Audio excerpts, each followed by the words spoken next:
As soon as I graduated Creighton, I wanted to forget it ever happened. Those 4 years, I never wanted to have those memories ever again. It was the worst 4 years of my life. Why? I had broken over 9 different bones. I was 5 inches shorter than the average goalkeeper. My father's a big-time figure in this field. Lights, camera, action around me. There were people stalking me on Facebook and threatening me. My nervous system started to go into a shutdown. So I started dropping simple shots. It honestly felt like I was in someone else's body in a nightmare. What I'm hearing you say is all of this unnecessary pressure eventually led you to where you are, the pressure itself that broke you, so it also could be the pressure itself that built you. Is that a fair connection? Your car can only go as far as a car can perform. There's a cap to what they can produce. But from your own capacity as an individual, there is no ceiling to the mental side of things. Welcome to the Branding Laboratory, where we break down what it actually takes to build something real and not just something that looks good on your social media presence. I'm your host, Deevo, and in every single episode, we are actually getting into real conversations, real challenges, and the kind of thinking that actually moves things forward with your brand, with your business, with your life. So whether it's your first time here or you've been riding with me for a while, thank you. I'm glad you made it back. Let's get into this. Welcome to the Branding Laboratory. I'm your host, Deevo. Glad to be here again.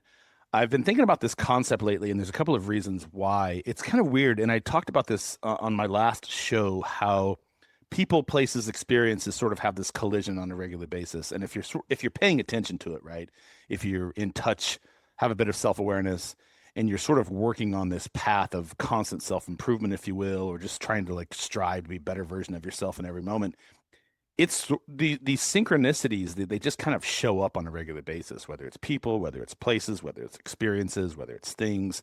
And in this case, over the last couple of weeks, I've been having these conversations with people that all centered around this idea of mental performance. And specifically in business, and I think a lot of people think of mental performance as exclusively isolated to sports and high-performing athletes. And, you know, I think that's probably where it was born. But there's a strong argument to be made that the segue into professional people's lives, businessmen, businesswomen, entrepreneurs, founders, people who are trying to do something with their life, it has a really uncanny argument to sort of help them improve how they show up, how they build relationships, all the things that they do. And so my conversation today is really centered around why business owners underestimate mental performance and how pressure can expose weak foundations that you may or may not have developed. You know, like our mind is a muscle, right? And just like going to the gym every day and working out and getting your body fit, your mind has to be exercised as well. So I don't think that a lot of business problems necessarily show up as skill gaps for a lot of people. I'm going somewhere with this. I think they show up a lot of times under pressure and how we respond to situations like that, whether it's decisions getting rushed or confidence wobbling or everything just feeling heavier than it really should. And so this is what really sets up the conversation today. I'm sitting down with Alex Bolowich. He works directly in mental performance and primarily with athletes. But one of the things that caught my attention, as I was saying, is how much of his work actually mirrors what we as business owners experience under pressure. And so these conversations sort of seem to keep popping into my purview. So I thought it'd be really cool to bring him on, and welcome to the lab. So good to have you here, man. Thanks for having me. Appreciate it. I'm not really big into resumes. They don't really tell me what I want to know. But I do love to know people's origin stories and sort of the moment that you realized that mental performance actually matters, not just necessarily for sports, but for life in general, right? Absolutely. So tell me a little bit about that, sort of like that journey of yours. It started as soon as I was born. My father was the head coach for the UNC Chapel Hill men's soccer team. And he was an immigrant from Germany, only child, grew up with parents who came from World War II. So he had to go through a lot of adversity in order to get here. And through his experience coaching soccer, his humanistic approach was really about helping people develop not only as soccer players, but get them to the professional level if possible, but knowing that their career is going to come to an end regardless. And it's his responsibility to help set them up for life afterwards. And understanding communication, leadership, hierarchy, chain of command type structure, as well as performing under pressure, staying calm under pressure, and moving through setbacks, learning from mistakes. All of those are very fundamental to his approach.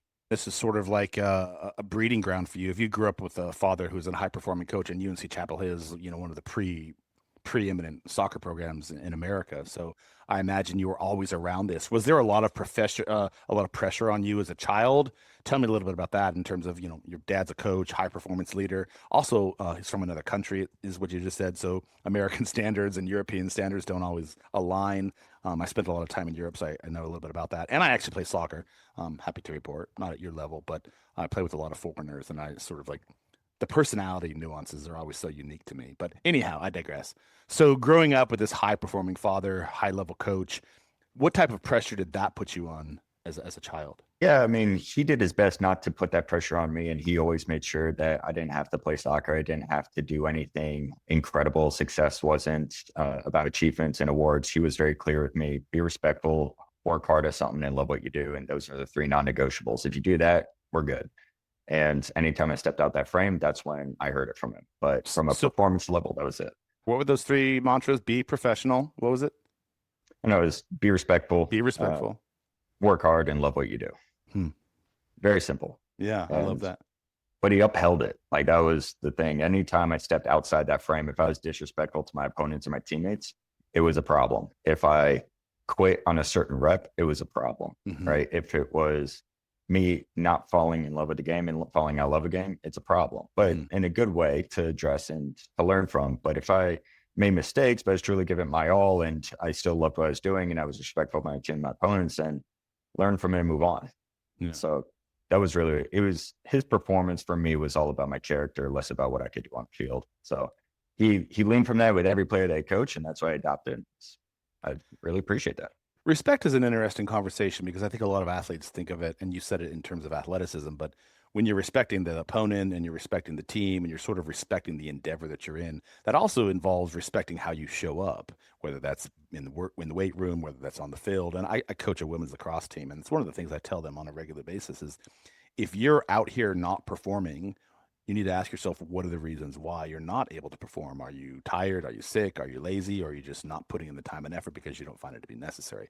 And when you're doing those things, you're disrespecting your teammates in the process. But most importantly, you're disrespecting yourself and the development that you have. In terms of, so you went on to play goalie at Creighton, is that correct? You didn't actually play for your father at UNC? So he actually went to Creighton, and then I ended up playing for him at Creighton. So that added a lot of pressure there for sure. So tell me a little bit about from the journey from playing soccer at Creighton, graduating, and then sort of finding this career that you're in now. How did that journey take you into this space? As soon as I graduated Creighton, I wanted to forget it ever happened. Like, that was my experience those 4 years. I never wanted to have those memories ever again. It was the worst 4 years of my life. And Why? I was going through a lot of things. I had broken over 9 different bones in my career and dislocated my shoulder a couple times, got some surgeries, and all of these were the step back to comeback that was just wearing on me mentally and physically. On top of that, I was 5 inches shorter than the average goalkeeper, so I'm dealing with a height disadvantage. My father's a big time figure in this field, so there's a lot of lights, camera action around me being his son coming in and trying to play and compete for a position without there being any bias. And there are people stalking me on Facebook and threatening me with a bunch of heinous things. And I was just very overwhelmed, chronic and acute distress to the max. My nervous system started to go into a shutdown, and it overrode my mechanics.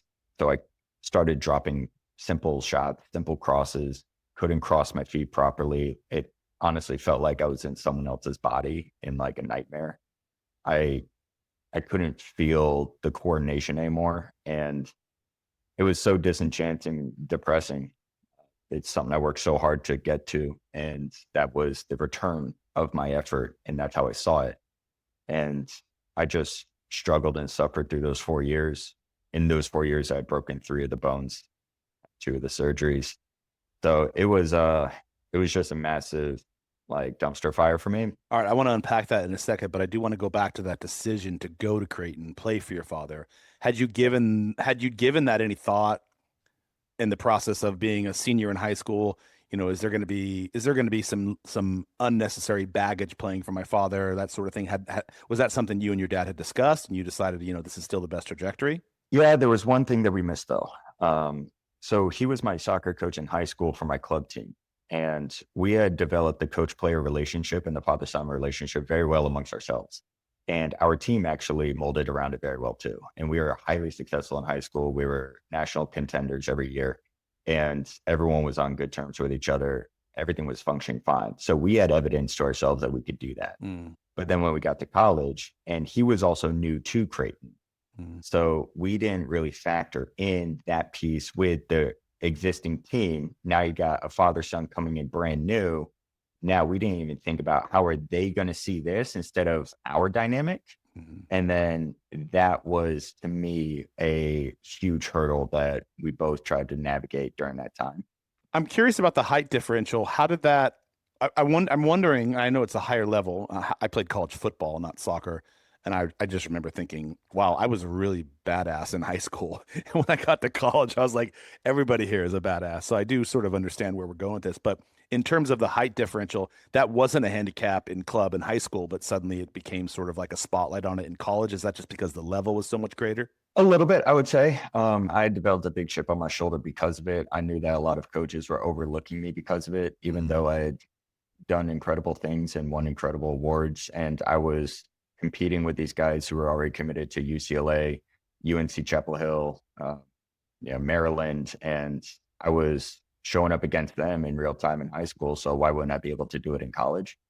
And that's where I do believe I could have handled the height disadvantage well if everything else wasn't present. The online stalking and threatening, playing for someone else instead of my dad, and the injuries, I think I could have managed a height differential. I may be taking away from the crescendo of this show, but what I'm hearing you say is sort of behind the scenes is that all of this unnecessary pressure, all this unnecessarily boiler room, if you will, of stress, of injuries, of psychology around your height, whether it was insecurity or not, all of these sort of eventually led you to where you are because you realized that it was the pressure itself that broke you. So it also could be the pressure itself that built you. Is that a fair connection, or am I going somewhere too far away with that?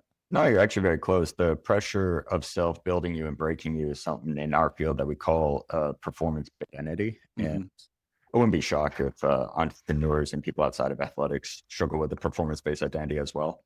Mm-hmm. It's not just strictly to athletes, but it's common in athletics.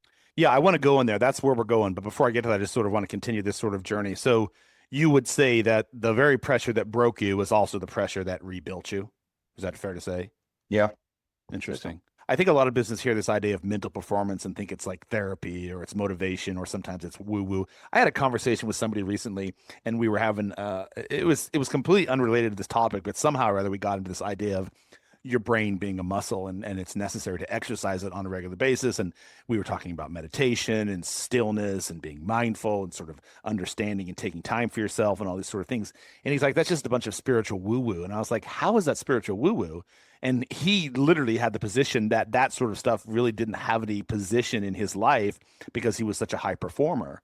And I was like, well, maybe you could even be a higher performer if you were to like put some of these principles in place. Like you just don't know what you don't know. So why do you think that's such a misunderstanding? Because he's not the first person that has had that position, that mental therapy, if you will, mental exercising, if you will, mental performance, personality identification disorder, however you framed it. Why do you think a lot of people don't see that as something absolutely necessary for a business professional?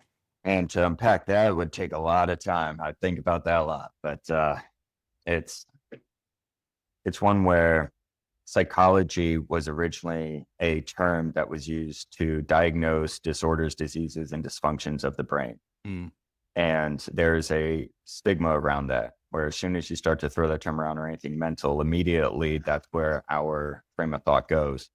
Unfortunately, the truth about psychology is it's simply just a study of human behavior. And you think about everything that you do from the moment you wake up to the moment you go to bed, it starts in your mind. All the decisions that you make, all the habits that you have, the way that you communicate, all of it is patterns in your mind. And it's been conditioned into you since you were a kid, like the way you talk, your beliefs, right? Religious beliefs, even. Okay. So that's a mental component.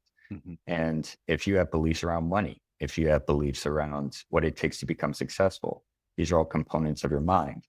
When you're executing things in meetings, how you're communicating with someone effectively, components of your mind, your focus, your confidence, their mental skills, and all of which is trainable because of a scientific term called neuroplasticity. Mm-hmm. And this is something that's been it's not new, it's just new to people, but it's something that's been developed since the 60s and got a little bit, it was slow to take off. The popularity of it really started to come into fruition in the last 2 decades. And when you just think about how long it takes for science to hit the general public as a whole, just that takes a while, but it is scientifically based, it is scientifically evident.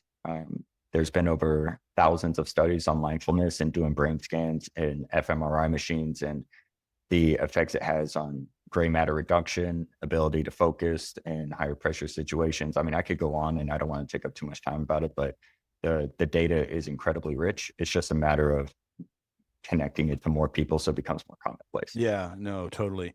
So is your so I'm just want to recap what I just heard. So one of the things that I always think about being an athlete, I have sort of an inside purview on this because I was once a high performing athlete, and I sort of moved that same mindset into how I run my business and sort of how I raise my kids and all the different things. And you said something that really like latched on to me is the idea of conditioning. And sort of athletes they're always training for pressure, right? They're always habituating, they're always working hard in this capacity. They're out there, 2 days or sitting in the weight room 5 days a week and all these different things. But I think a lot of times founders sort of just endure the conditioning, and you said conditioning, that they've sort of been taught, their habituation of like this is not something they've ever actually trained for, and sort of they don't have an awareness around it, right? So I really appreciate that thought. Another thing that you said that I really loved is this idea of habits and patterns and beliefs and scarcity and sort of the neuroplasticity that forms in our mind around what that actually looks like and how we exhibit those behaviors, and then what they manifest in our reality, right? So in terms of business owners, if you were working with a founder right now that has no association, no conditioning, nothing centered around this idea of mental performance as it pertains to his or her performance in the office, what are some things you would say to them to sort of change some of the mindsets? Where they're finding their barriers, their battles, and what responsibility do they have in that? Mm-hmm.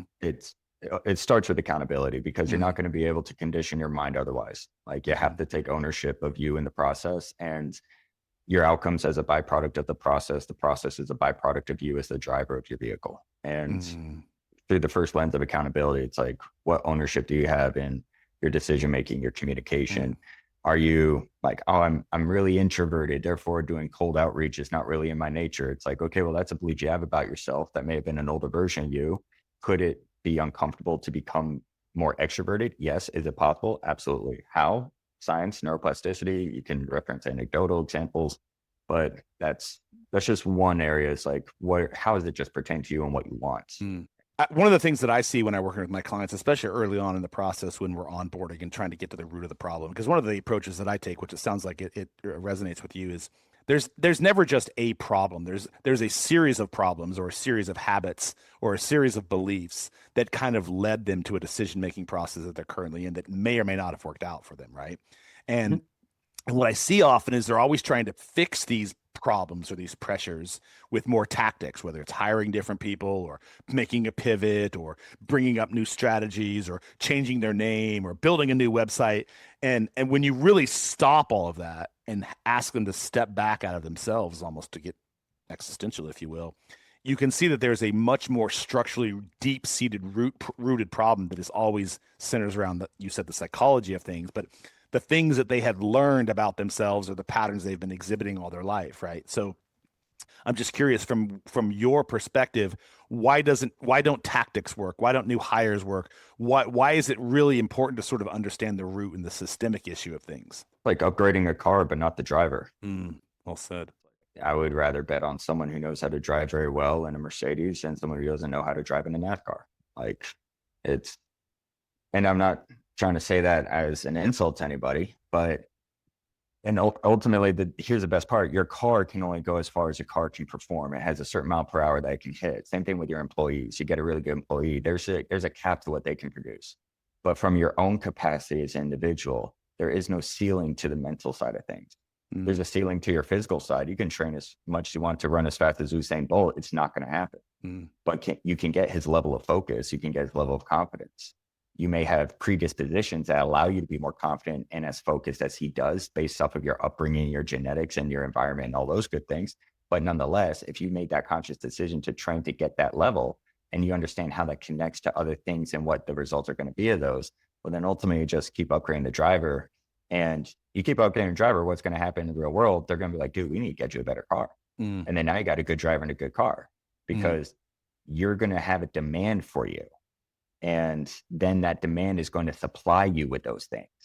So better people are going to want to work for you because you are a better leader, because you're a better hirer, better CEO.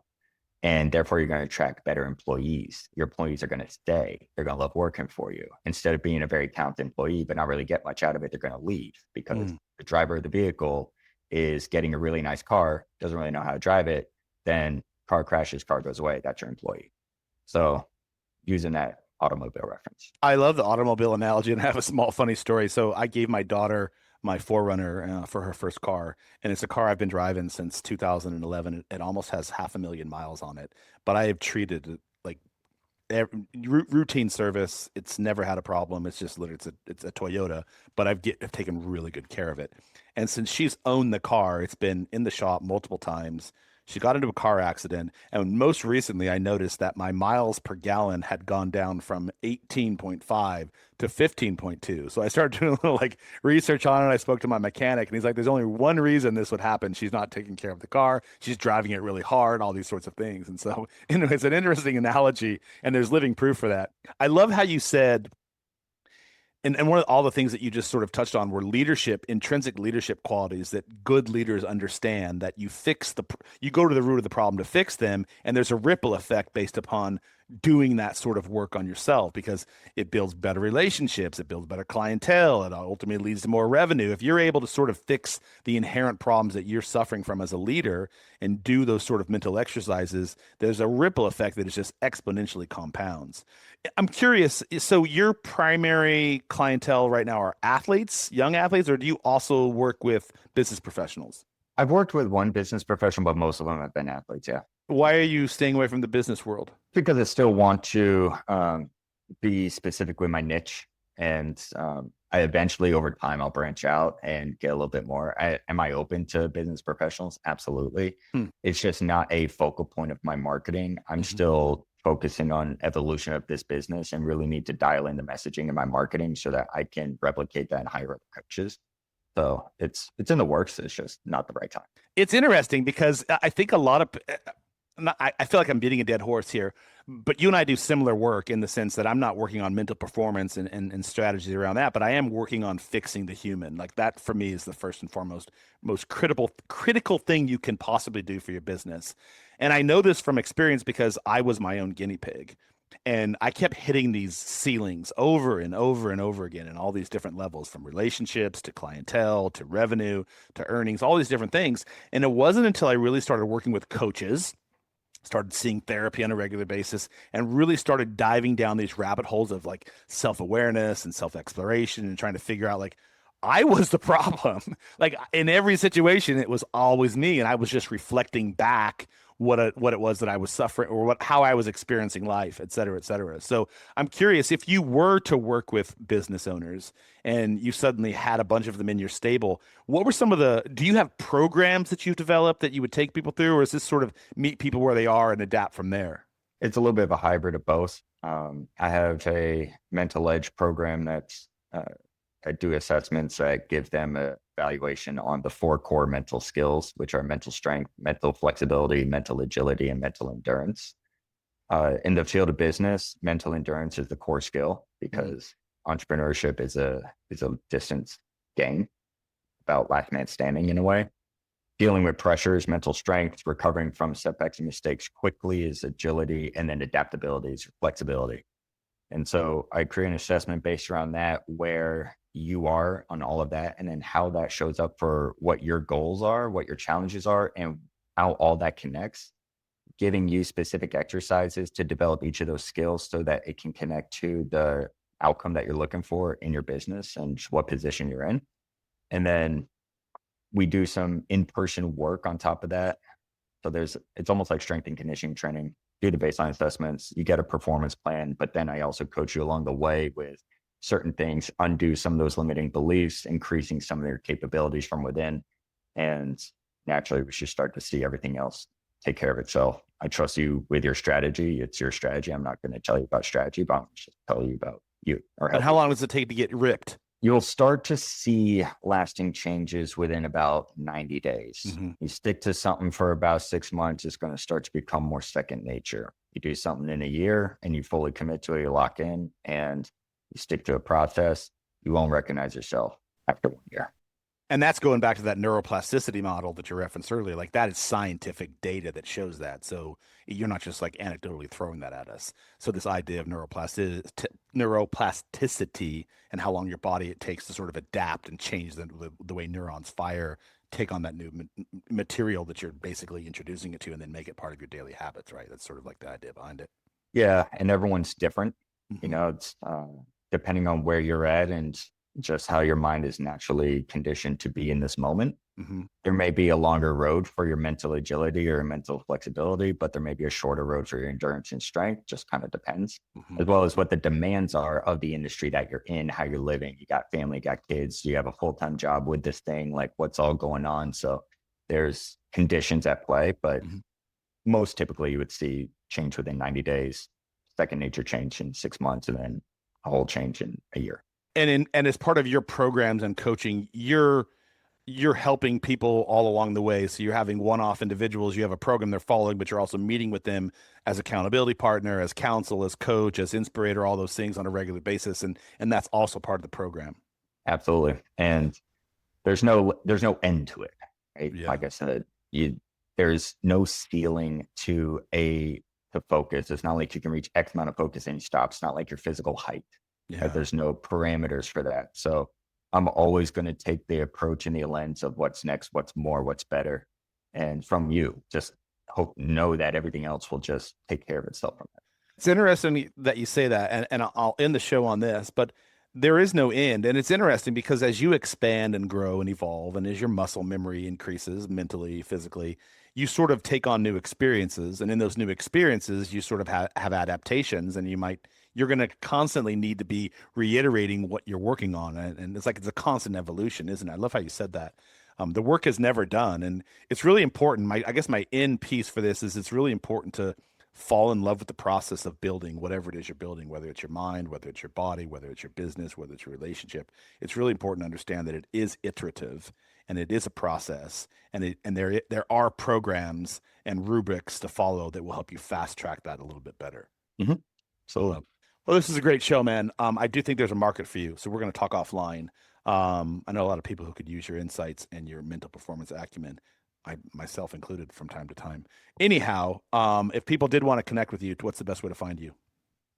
Yeah, you could go to the website. It's elitementalperformance.net, or they can look at my Instagram as Coach Alex Bolo, Bolo.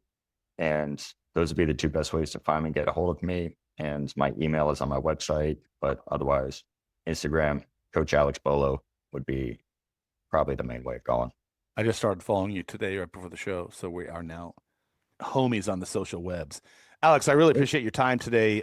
Thank you for being a guest on the show and for sharing your insights and wisdom with us, man. Appreciate it, Deevo. Thanks for having me. All right, that's it for today, folks. Thank you. If this episode hit you, like it, subscribe it, leave a review. It helps a lot more than you think, and it helps the right people find this show and help us keep growing so we can continue to produce amazing episodes. You can find me at thebrandstoryteller.com if you're interested in connecting with me, and everything else about this episode, the guest, the websites, the social media handles, they are all linked below. I'll see you in the next show.